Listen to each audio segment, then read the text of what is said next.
Hey everyone watching, so today is October 15, 2017, and it marks a pretty specific date in the calendar of video game history. Today is the 25th anniversary of the official release of the Sega Cd.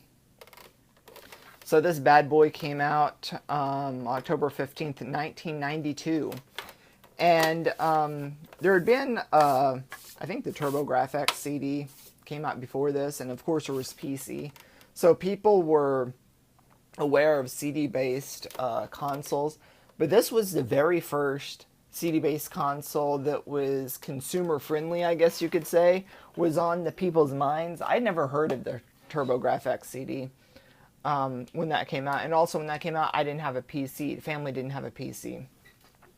So my ears were really perked and really tuned to the marketing and advertising of this particular console. And not only did this bring, the CD into the house, but as far as mainstream gaming goes, but this also paved the way for the FMV revolution that took place from 92 to about 96. At 96, it was pretty much dying. But 93, 94 was the apex peak of that. And we'll talk a little bit about that as well.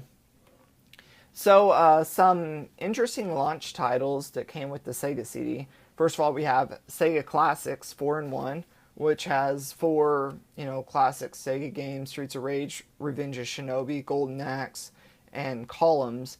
And then we also got Sherlock Holmes Consulting Detective as well, which we'll talk about that here in a second a little bit more.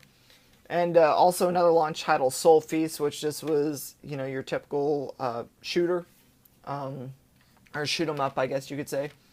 Also, since the Sega CD came with RCA outputs on the back, for a lot of people, this is their very first hi-fi compact disc player in their stereo system. So with that, Sega released a compilation of up-and-coming hot hits, such as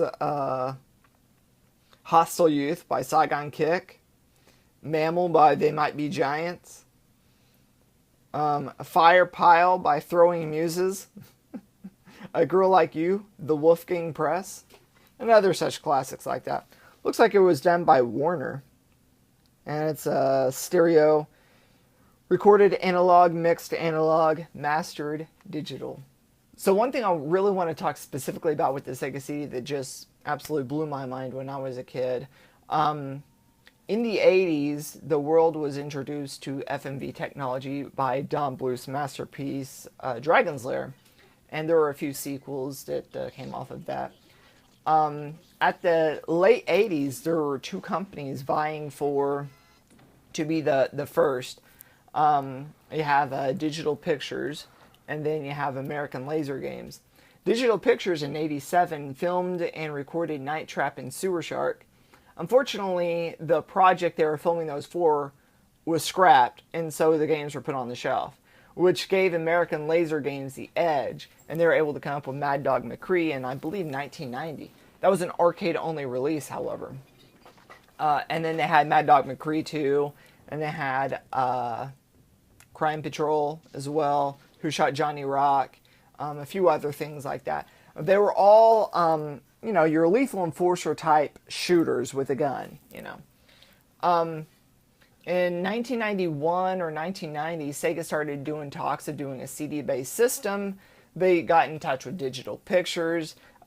Turned out that the Sega CD would work out perfectly for their technology, and so they wrapped it up, and on October 15th, 1992, we saw the release of Sewer Shark.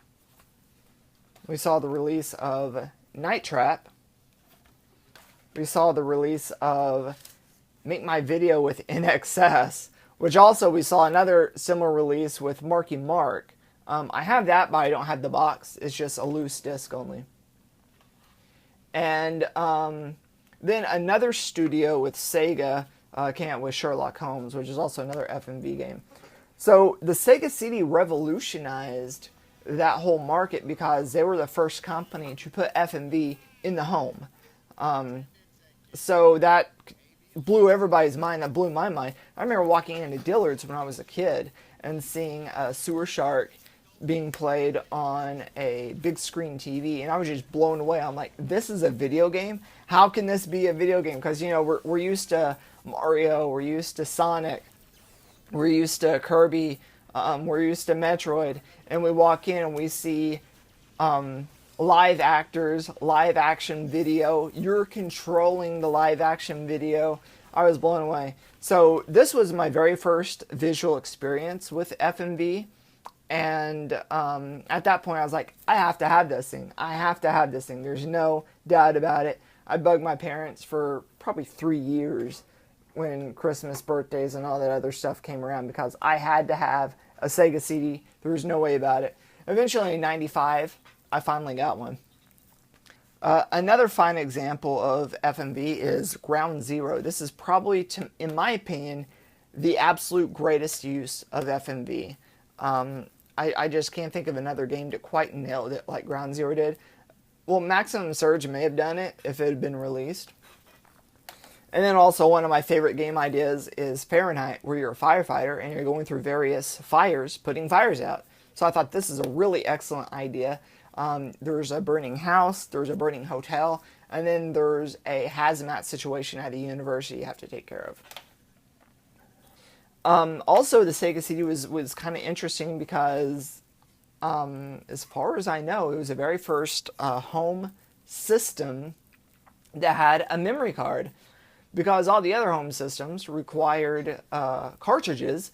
So basically, if there were save games like The Legend of Zelda, like Metroid, like, trying to think of some other ones that were on the NES, but I can't think. But anyway, those games required a save state with the battery on the cartridge. Well, with the Sega CD being a CD-based system, the cartridge slot was freed up, so you could use a cartridge slot as a save card. So this is the CD backup RAM cart, and it was used as a memory card. I still have a lot of my saves on this thing. And I bought that brand new off eBay, believe it or not, new old stock in, I want to say, 2001 or so, 2000 or 2001. I'm an idiot. I threw the box away, of course, so all I have is a cartridge. But I thought it was pretty cool. It was like $50. Anyway, now the next category of games that the Sega CD just blew my mind at were 16-bit ports with Redbook audio. And that, to me, is where the Sega CD really excels. A lot of people are like, oh, you know, it's just a bunch of FMV games, blah, blah, blah. No. It's 16-bit games with Redbook audio. Best example I can come up with is Echo the Tides of Time and Echo the Dolphin. Both of these games are great games. The Sega CD versions are Genesis ports, so it's visually, it's basically the same as a Genesis game. The only difference is the audio is like composed, lush, beautiful soundtracks because they weren't hindered by the Genesis sound chip. You could put the audio on the CD and it would stream it in real time like a CD player. So basically it loads the level up into the RAM and then it plays the CD audio, you know, in real time as you're playing. And so we have the Echo games. Another fine example of that is Final Fight. And this is probably one of the best soundtracks of the 16-bit era.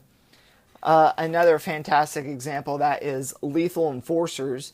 This is the same game that you would come to find on Genesis. It's a little visually and mechanically, it's a little bit more held back than the Super Nintendo version because you couldn't shoot the window into bank where the camera, whereas the Super Nintendo version you could. But unlike the Super Nintendo version, unlike the Sega Genesis version, this one has a brand new Redbook audio soundtrack, which it's a reimagining of the arcade soundtrack.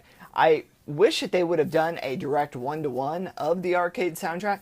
It's not the exact arcade soundtrack. It's more or less a, I guess, remix, if you will.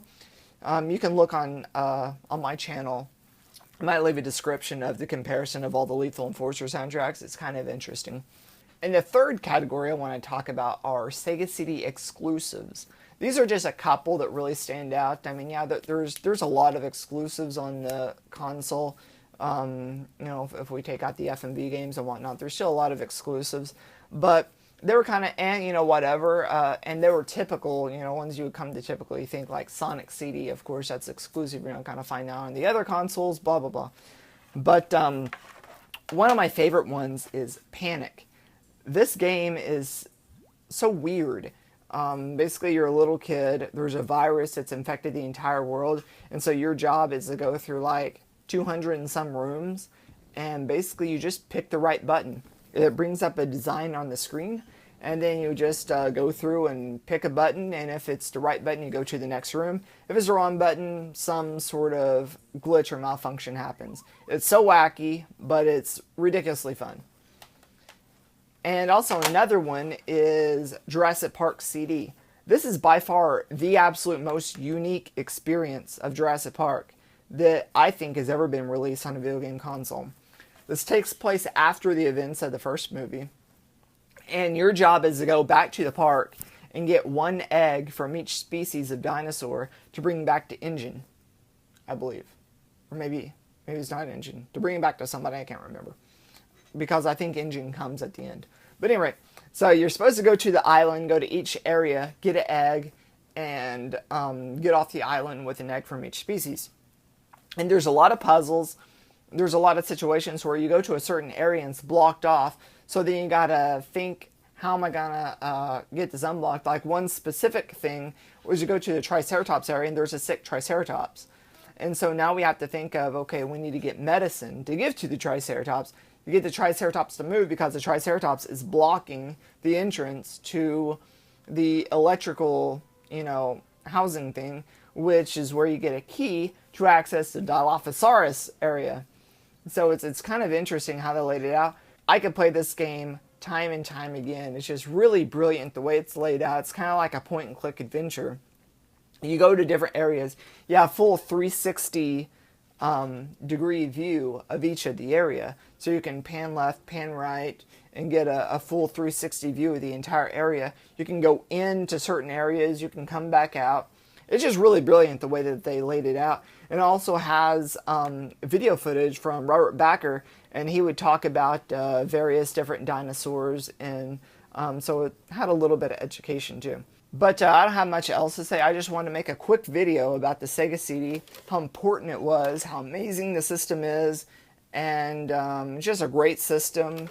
And if you have one, if you have a chance to play one, I highly recommend it. This is by far my favorite console of all time. There's just so many unique experiences on this system that no other system was able to afford us. And so if you have a chance, go check one out. And thanks for watching, and peace out.